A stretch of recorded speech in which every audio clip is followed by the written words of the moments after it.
महाकाव्यात्मक कथा मन को वश में करो, हर काम में मन लगेगा। भूमिका। राजगृह नगरी में एक दिन आनंद ने गौतम बुद्ध से पूछा, भंते, कई लोग कहते हैं कि वे किसी काम में मन नहीं लगा पाते। कभी वे अध्ययन में रुचि नहीं लेते, कभी श्रम से जी चुराते हैं और कभी ध्यान करने में भी असमर्थ रहते हैं। इसका क्या कारण है? बुद्ध मंद मुस्कुराए और बोले, आनंद, मन ही हमारी सबसे बड़ी शक्ति है और सबसे बड़ा बंधन भी। जब तक हम इसे वश में नहीं करते तब तक यह इधर उधर भटकता रहता है। मन को साधना ही जीवन में स्थिरता और सफलता की कुंजी है। मैं तुम्हें एक कथा सुनाता हूँ जिससे ये रहस्य स्पष्ट होगा। अध्याय 1, भटकता मन। राजगृह के समीप एक छोटा सा ग्राम था जहाँ एक युवक अजय रहता था। वह बुद्धिमान था, लेकिन उसका मन कभी किसी काम में नहीं लगता था। वह कभी खेती करता, कभी व्यापार की सोचता, कभी युद्ध कला सीखने की इच्छा करता, तो कभी जंगल में जाकर साधु बनना चाहता, परंतु कोई भी कार्य पूरा नहीं कर पाता। एक दिन उसने अपने पिता से कहा, पिताजी, मैं हर बार कुछ नया करने का प्रयास करता हूँ, लेकिन कुछ ही दिनों में मेरा मन उससे उब जाता है। मुझे समझ नहीं आता कि मैं क्या करूँ। पिता बोले, बेटा, तुम्हारा मन बंधा नहीं है, वह एक अशांत घोड़े की भांति भागता रहता है। जब तक तुम इसे साधना नहीं सीखोगे तब तक किसी भी कार्य में स्थिरता नहीं आएगी। तुम श्रावस्ती जाओ और बुद्ध से इस समस्या का समाधान पूछो। अजय ने अपनी पोटली बांधी और श्रावस्ती की ओर प्रस्थान किया। अध्याय 2, बुद्ध से भेंट। कई दिनों की यात्रा के बाद अजय जेतवन महाविहार पहुंचा, जहां बुद्ध अपने शिष्यों को उपदेश दे रहे थे। वहां उसने देखा कि कैसे सभी भिक्षु पूर्ण शांति और ध्यान में लीन थे। जब सभा समाप्त हुई तो अजय ने बुद्ध के चरणों में प्रणाम किया और अपनी समस्या बताई। उसने कहा, भगवान, मेरा मन कभी किसी काम में स्थिर नहीं होता। मैं एक जगह टिककर कुछ नहीं कर पाता। कृपया मुझे मार्ग दिखाए। बुद्ध कुछ क्षण चुप रहे, फिर बोले, अजय, क्या तुमने कभी किसी पालतू हाथी को देखा है? अजय ने सिर हिलाया, हाँ भगवान। बुद्ध बोले, यदि किसी जंगली हाथी को पकड़कर बिना प्रशिक्षण के राजसभा में ले जाया जाए तो क्या वह वहां स्थिर रह पाएगा? नहीं भगवान, वह इधर उधर दौड़ेगा और अशांति फैलाएगा। बुद्ध मुस्कुराए, यही तुम्हारा मन है अजय। जब तक इसे प्रशिक्षण नहीं मिलेगा तब तक ये किसी भी कार्य में स्थिर नहीं रहेगा। अध्याय 3, चित्त का प्रशिक्षण। अजय ने जिज्ञासा से पूछा, तो मैं अपने मन को कैसे प्रशिक्षित करूं भगवान? बुद्ध ने एक कथा सुनाई। एक समय की बात है। मगध में एक युवक था जिसका नाम सोम था। वह भी तुम्हारी ही तरह किसी भी काम में मन नहीं लगा पाता था। एक दिन उसने एक साधु से पूछा, मेरा मन क्यों भटकता है? साधु ने उसे नदी के पास ले जाकर एक पत्थर दिया और कहा, इसे पानी में डालो। सोम ने पत्थर फेंका और वह तुरंत पानी में डूब गया। अब इस लकड़ी को डालो। सोम ने लकड़ी डाली और वह पानी की सतह पर तैरने लगी। साधु ने कहा, जब तुम्हारा मन अस्थिर होता है तो वह लकड़ी की तरह इधर उधर बहता रहता है, लेकिन जब वह प्रशिक्षित होता है तो पत्थर की तरह स्थिर हो जाता है। सोम ने पूछा, तो मैं इसे स्थिर कैसे कर सकता हूँ? साधु बोले, मन को वश में करने के लिए अभ्यास आवश्यक है। ध्यान, सतत अभ्यास और संयम से मन को प्रशिक्षित किया जा सकता है। सोम ने अनुशासन अपनाया और कुछ ही वर्षों में वह एक महान विद्वान और संत बन गया। बुद्ध ने अजय की ओर देखा, अब बताओ अजय, तुम क्या सीखना चाहते हो? अध्याय 4, अभ्यास और परिवर्तन। अजय ने समझ लिया कि मन को वश में करने के लिए सतत अभ्यास की आवश्यकता है। उसने बुद्ध से विनम्रता पूर्वक पूछा, भगवान, मैं अपने मन को कैसे नियंत्रित कर सकता हूँ? बुद्ध ने कहा, 1, ध्यान का अभ्यास करो। प्रतिदिन कुछ समय ध्यान में बैठो और अपनी श्वास पर ध्यान केंद्रित करो। 2, एक कार्य को पूरा करो। जो भी कार्य शुरू करो उसे पूरा किए बिना मत छोड़ो। 3, इंद्रियों का संयम रखो। स्वाद, स्पर्श, दृष्टि, ध्वनि और गंध के प्रति सचेत रहो। 4, धैर्य और निरंतरता अपनाओ। जल्दी परिणाम की इच्छा मत रखो। मन को साधने में समय लगता है। 5, संगति का ध्यान रखो। अच्छे लोगों के साथ रहो जो तुम्हें प्रेरित करे। अजय ने इन उपदेशों को हृदय से स्वीकार किया और महाविहार में कुछ महीनों तक अभ्यास किया। धीरे धीरे उसने ध्यान की शक्ति को अनुभव किया और उसका मन शांत और स्थिर होने लगा। अध्याय 5, एक नया जीवन। 1 वर्ष के भीतर अजय पूरी तरह बदल चुका था। अब वह जिस भी कार्य को करता उसमें पूरा मन लगाता। उसकी खेती भी अच्छी हो गई, अध्ययन में भी रुचि आने लगी और उसने ध्यान की गहराइयों को भी समझ लिया। जब वह अपने गांव लौटा तो उसके पिता ने आश्चर्य से पूछा, बेटा, अब तुम्हारी मनस्थिति कैसी है? अजय ने मुस्कुराकर कहा, पिताजी, अब मेरा मन हाथी की तरह प्रशिक्षित हो गया है। अब मैं जो भी करता हूँ उसमें पूर्ण रूप से संलग्न रहता हूँ। पिता ने संतोष की सांस ली और कहा, बेटा, यही जीवन का सबसे बड़ा सत्य है, मन को वश में करो, हर काम में मन लगेगा। बुद्ध ने आनंद की ओर देखा और बोले, आनंद, इस कथा से क्या शिक्षा मिलती है? आनंद ने सिर झुकाकर कहा, भंते, ये कथा सिखाती है कि मन को साधे बिना कोई भी व्यक्ति सफलता प्राप्त नहीं कर सकता। ध्यान, अनुशासन और धैर्य से ही मन को वश में किया जा सकता है। बुद्ध मुस्कुराए और बोले, यही सत्य है आनंद, जो अपने मन का स्वामी बन जाता है वही जीवन का वास्तविक विजेता होता है।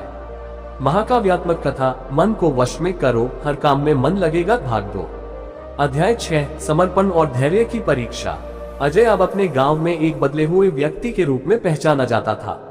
उसकी जीवन शैली में आए बदलाव को देखकर कई लोग उससे प्रेरित होने लगे। लेकिन परिवर्तन कभी भी आसान नहीं होता। मन को वश में करने की परीक्षा बार बार ली जाती है। एक दिन गांव में एक बड़ा उत्सव था। हर तरफ नृत्य, संगीत और भोज की धूम थी। अजय के कुछ मित्र आए और बोले, अजय, इतने समय से तुम केवल ध्यान और अनुशासन में लगे हो। आओ, आज रात हमारे साथ आनंद लो। अजय कुछ क्षण मौन रहा। उसके मन में एक द्वंद्व उठा, क्या वह अपनी पुरानी आदतों में लौट जाए या अपने अभ्यास को बनाए रखे। लेकिन फिर उसने सोचा, मैंने बुद्ध से जो सीखा है उसे बनाए रखना ही मेरी असली परीक्षा है।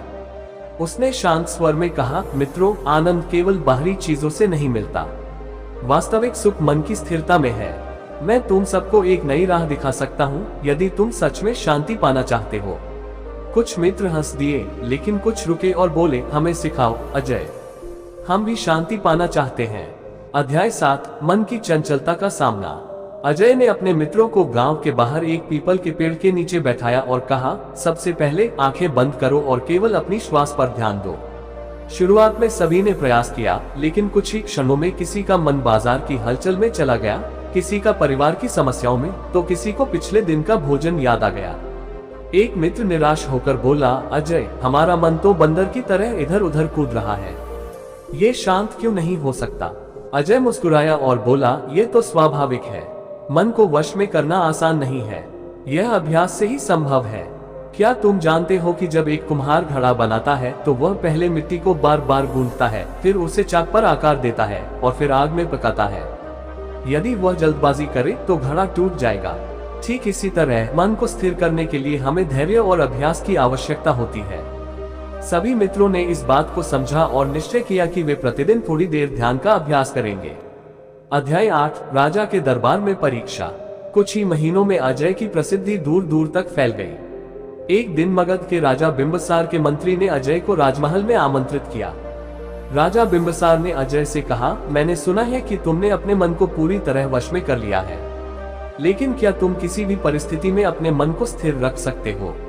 अजय ने विनम्रता से उत्तर दिया, राजन, मन को नियंत्रित करना सतत अभ्यास की बात है, लेकिन यदि आपकी इच्छा है तो आप मेरी परीक्षा ले सकते हैं। राजा ने आदेश दिया कि अजय को एक संकरी दीवार पर चलाया जाए, जिसके एक ओर जलता हुआ अग्निकुंड था और दूसरी ओर तेज धार वाले नुकीले भाले रखे गए थे। यदि वह तनिक भी डगमगाता तो या तो जल जाता या मृत्यु को प्राप्त हो जाता। सभी दरबारी चकित थे कि क्या अजय ये कर पाएगा, लेकिन अजय पूरी शांति से, बिना किसी भय के, आंखें आधी बंद किए, एकाग्रचित होकर धीरे धीरे उस दीवार पर चला और अंत में बिना किसी हानि के पार उतर आया।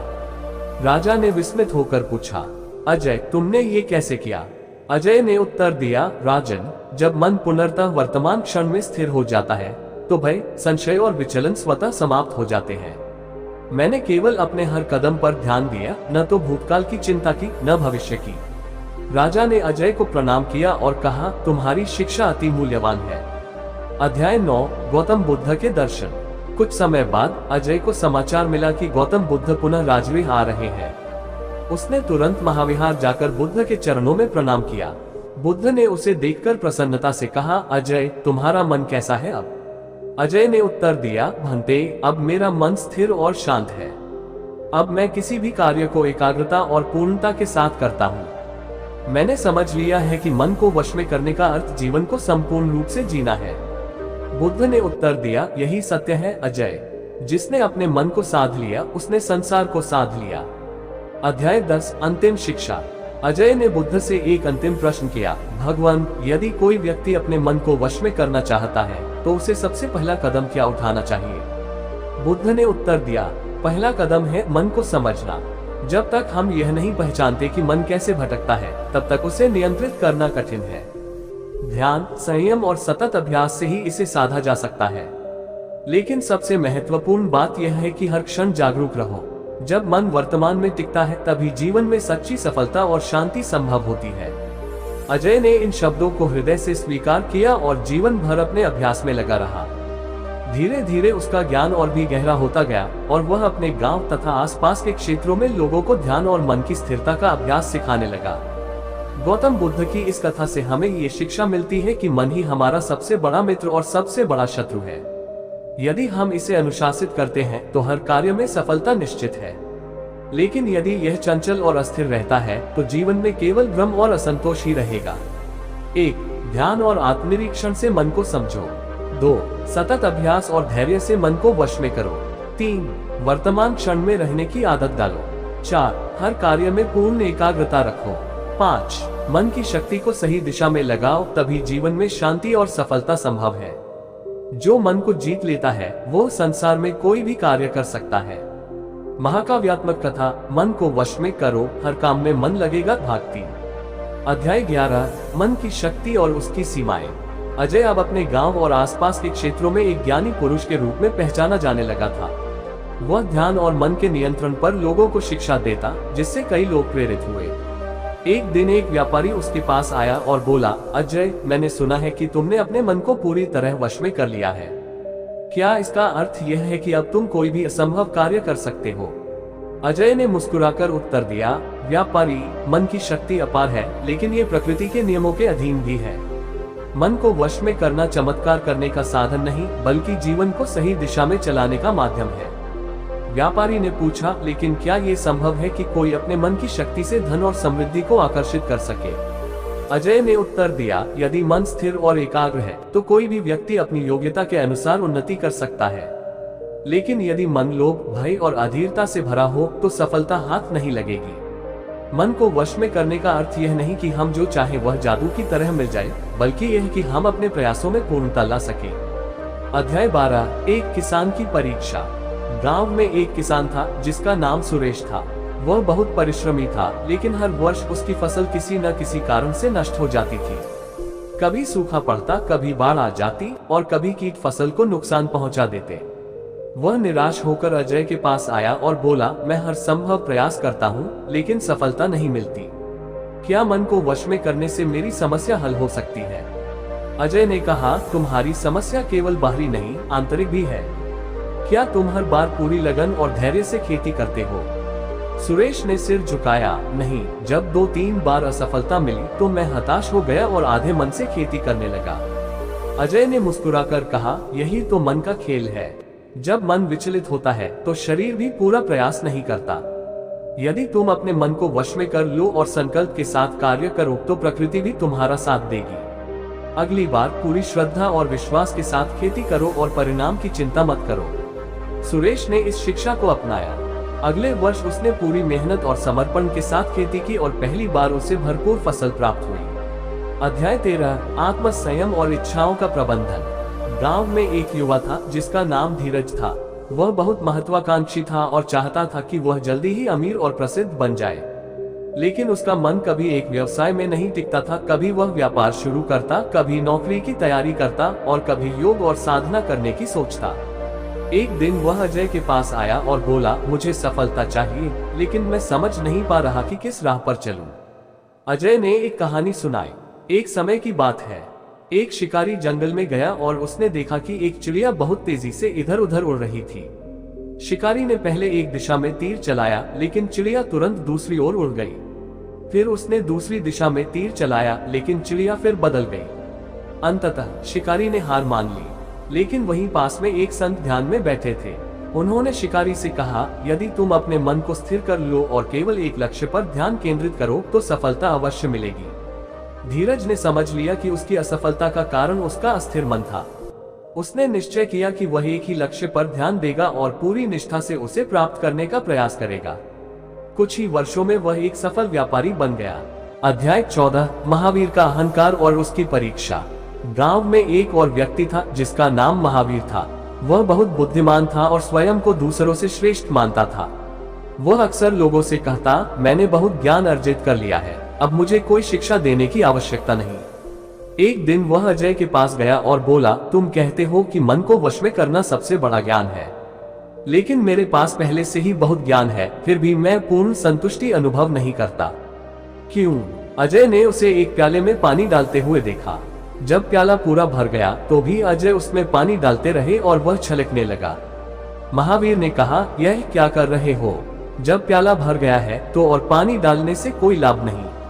अजय मुस्कुराए और बोले, यही तुम्हारी समस्या है। जब कोई अपने ज्ञान को पूर्ण मान लेता है तो वह नया ज्ञान ग्रहण नहीं कर सकता। मन को वश में करने का अर्थ केवल उसे स्थिर करना ही नहीं, बल्कि उसे विनम्र भी बनाना है, ताकि वह सदा सीखने को तत्पर रहे। महावीर को अपनी भूल का एहसास हुआ और उसने विनम्रतापूर्वक आगे सीखने की इच्छा प्रकट की। अध्याय 15, अंतिम शिक्षा और जीवन का सत्य। समय बीतता गया और अजय की शिक्षा दूर दूर तक फैल गई, लेकिन वह जानता था कि ज्ञान का कोई अंत नहीं होता। इसलिए वह पुनः गौतम बुद्ध के पास गया। बुद्ध ने उसे देखकर कहा, अजय, अब तुम्हारे मन की स्थिति कैसी है? अजय ने उत्तर दिया, भंते, अब मैं समझ गया हूँ कि मन को वश में करने का अर्थ केवल ध्यान और साधना ही नहीं, बल्कि हर स्थिति में संतुलित और सचेत रहना है। बुद्ध ने कहा, अत्यंत उत्तम, लेकिन क्या तुम जानते हो कि मन को पूरी तरह वश में करना ही पर्याप्त नहीं? अजय ने चकित होकर पूछा, फिर क्या आवश्यक है, भंते? बुद्ध बोले, मन को वश में करने के बाद उसे सही दिशा में लगाना आवश्यक है। अन्यथा यदि मन नियंत्रित तो हो, लेकिन लोभ, क्रोध या अहंकार में फंस जाए तो वह पुनः पतन की ओर ले जा सकता है। इसलिए मन का संयम केवल आत्म कल्याण के लिए नहीं, बल्कि लोक कल्याण के लिए भी होना चाहिए। अजय ने सिर झुकाकर कहा, अब मैं समझ गया, भंते। केवल स्वयं के लिए नहीं, बल्कि पूरे समाज के लिए ज्ञान और शांति फैलाना ही मेरे जीवन का लक्ष्य होगा। मन को वश में करने की अंतिम शिक्षा। गौतम बुद्ध की इस कथा से हमें ये शिक्षा मिलती है कि मन को नियंत्रित करने का अर्थ केवल ध्यान में बैठना नहीं, बल्कि जीवन के हर क्षण में जागरूक और संतुलित रहना है। शिक्षाएं। 1. मन को वश में करने का पहला कदम है इसे समझना। 2. सफलता केवल एकाग्रता और धैर्य से ही संभव है। 3. ज्ञान को पूर्ण मानना ही सबसे बड़ी अज्ञानता है। 4. मन की शक्ति का उपयोग केवल स्वयं के लिए नहीं, बल्कि पूरे समाज के लिए करना चाहिए। 5. जो अपने मन का स्वामी बनता है वही वास्तविक रूप से मुक्त होता है। मन को वश में करो, हर कार्य में मन लगेगा और जीवन में संतोष और शांति का अनुभव होगा। महाकाव्यात्मक कथा, मन को वश में करो, हर काम में मन लगेगा, भाग 4। अध्याय 16, राजा का भ्रम और सच्ची शांति। मगध के राजा बिंबिसार ने अजय के बारे में सुना और उसे अपने दरबार में बुलाया। राजा ने कहा, अजय, तुमने अपने मन को पूरी तरह वश में कर लिया है, लेकिन क्या तुम बता सकते हो कि राजा होकर भी मैं असंतोष में क्यों जी रहा हूँ? अजय ने उत्तर दिया, राजन, असंतोष वहाँ जन्म लेता है जहाँ मन भूतकाल में या भविष्य में भटकता है। आप एक महान सम्राट हैं, परंतु क्या आप हर क्षण में पूर्ण रूप से उपस्थित रहते हैं? राजा ने सोचा और कहा, नहीं, मैं हमेशा भविष्य की चिंता करता हूँ। क्या मेरा राज्य सुरक्षित रहेगा? क्या मेरा नाम इतिहास में अमर रहेगा? और जब मैं अतीत देखता हूँ तो सोचता हूँ कि मैंने क्या खोया। अजय मुस्कुराया और बोला, राजन, जो व्यक्ति अपने वर्तमान में पूर्ण रूप से उपस्थित नहीं रहता, वह चाहे जितना भी वैभव प्राप्त कर ले, वह कभी संतोष अनुभव नहीं कर सकता। राजा ने पूछा, तो क्या तुम्हारा ये कहना है कि मैं अपनी जिम्मेदारियों को छोड़ दूं?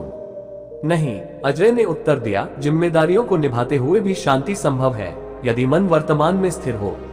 जब आप न्याय करते हैं तो केवल न्याय पर ध्यान दें, जब प्रजा से मिलते हैं तो केवल उन पर ध्यान दें। इस प्रकार आप अपने कर्तव्यों का निर्वहन करते हुए भी पूर्ण संतोष का अनुभव करेंगे। राजा ने इस शिक्षा को अपनाया और धीरे धीरे उसकी चिंता कम होने लगी। अध्याय 17, भिक्षु की असली परीक्षा। एक दिन अजय को एक युवा भिक्षु मिला जो बहुत ही निराश था। भिक्षु ने कहा, मैं वर्षों से ध्यान कर रहा हूँ, परंतु मेरा मन अब भी भटकता है। कभी अतीत की यादें आ जाती हैं, कभी भविष्य की चिंता। क्या मैं ध्यान करने के योग्य नहीं हूँ? अजय ने मुस्कुराते हुए कहा, क्या तुमने कभी नदी देखी है? जब पानी में हलचल होती है तो क्या नीचे की सतह दिखाई देती है? नहीं, भिक्षु ने उत्तर दिया। और जब पानी शांत हो जाता है तब सब स्पष्ट दिखता है। अजय ने समझाया, मन भी एक नदी की तरह है। जब हम जल्दबाजी में परिणाम चाहते हैं तो मन और अधिक चंचल हो जाता है, लेकिन यदि हम धैर्य से बिना किसी अपेक्षा के बस अभ्यास करते रहें तो एक दिन वह स्वयं स्थिर हो जाता है। भिक्षु को समझ आ गया कि ध्यान कोई लक्ष्य नहीं बल्कि एक सतत प्रक्रिया है। उसने समर्पण के साथ अपना अभ्यास जारी रखा। अध्याय 18, लोभी व्यापारी और संतोष का रहस्य। गांव में एक धनी व्यापारी था जिसका नाम सोमदत्त था। वह अत्यधिक धनवान था, लेकिन फिर भी वह हमेशा चिंतित रहता था कि कहीं उसका धन नष्ट न हो जाए। वह अजय के पास आया और बोला, मेरे पास सब कुछ है, फिर भी मुझे चैन नहीं। क्यों? अजय ने उससे पूछा, यदि कोई व्यक्ति एक गिलास पानी में नमक डाल दे तो वह कैसा लगेगा? बहुत खारा, व्यापारी ने उत्तर दिया। और यदि वही नमक एक झील में डाल दिया जाए तो उसका स्वाद महसूस ही नहीं होगा। अजय मुस्कुराया और कहा, तुम्हारा दुख तुम्हारे मन का नमक है। यदि तुम्हारा मन संकीर्ण और छोटा है तो वह हर छोटी बात से प्रभावित होगा, लेकिन यदि तुम अपने मन को विशाल बना लो तो कोई भी समस्या तुम्हें विचलित नहीं कर पाएगी। व्यापारी ने पहली बार महसूस किया कि असली समस्या धन की नहीं बल्कि उसके मन की थी। उसने धीरे धीरे अपना जीवन बदलना शुरू किया और संतोष का अनुभव करने लगा। अध्याय 19, मृत्यु का भय और सच्ची मुक्ति। एक बार गांव में एक वृद्ध महिला आई जो बहुत भयभीत थी। उसने अजय से कहा, मुझे मृत्यु का बहुत भय है, मैं इससे कैसे समाप्त करूं? अजय ने एक पौधे की ओर इशारा किया और पूछा, क्या ये पौधा सदा हरा रहेगा? नहीं, एक दिन यह मुरझा जाएगा। और क्या इसकी जगह कोई नया पौधा उगेगा? हाँ, प्रकृति का यही नियम है। अजय ने समझाया, जिस प्रकार यह पौधा जन्म लेता है और फिर विलीन हो जाता है, उसी प्रकार जीवन भी परिवर्तनशील है। मृत्यु अंत नहीं बल्कि एक चरण है। यदि हम इसे स्वाभाविक मान लें तो मृत्यु का भय समाप्त हो जाता है। वृद्धा को शांति मिली और वह अब जीवन के हर क्षण को अधिक प्रेम और जागरूकता से जीने लगी। अध्याय 20, अंतिम शिक्षा। अजय ने कई वर्षों तक लोगों को सिखाया और फिर उसने गौतम बुद्ध के पास लौटने का निर्णय लिया। बुद्ध ने पूछा, अजय, अब तुम्हारे मन की स्थिति क्या है? अजय ने उत्तर दिया, भंते, अब मेरा मन स्थिर है। मैं हर क्षण में जीता हूँ, न तो भूतकाल की चिंता करता हूँ न भविष्य की। मैंने समझ लिया है कि असली शांति बाहर नहीं भीतर है। बुद्ध ने मुस्कुराते हुए कहा, अजय, तुमने जीवन का सबसे बड़ा रहस्य जान लिया है। सच्चा सुख न धन में है, न प्रसिद्धि में, बल्कि अपने मन की अवस्था में है। जिसने मन को वश में कर लिया उसने संसार को जीत लिया। उपसंहार, जीवन का सार। गौतम बुद्ध की इस कथा से हमें ये सीख मिलती है कि मन की चंचलता ही हमारे दुख का कारण है। जब हम इसे समझकर नियंत्रित करना सीख जाते हैं तब जीवन में सच्चा आनंद आता है। महत्वपूर्ण शिक्षाएं। 1. वर्तमान में जीने से ही सच्चा आनंद मिलता है। 2. ध्यान और धैर्य से मन को स्थिर किया जा सकता है। 3. बाहर की परिस्थितियां हमें तभी प्रभावित कर सकती हैं जब हमारा मन कमजोर हो। 4. मृत्यु जीवन का स्वाभाविक हिस्सा है, इसे स्वीकार करके ही हम निर्भय हो सकते हैं। 5. मन को वश में करना ही असली सफलता और स्वतंत्रता है। अंतिम वचन, जिसने अपने मन को वश में कर लिया उसके लिए कोई भी कार्य असंभव नहीं।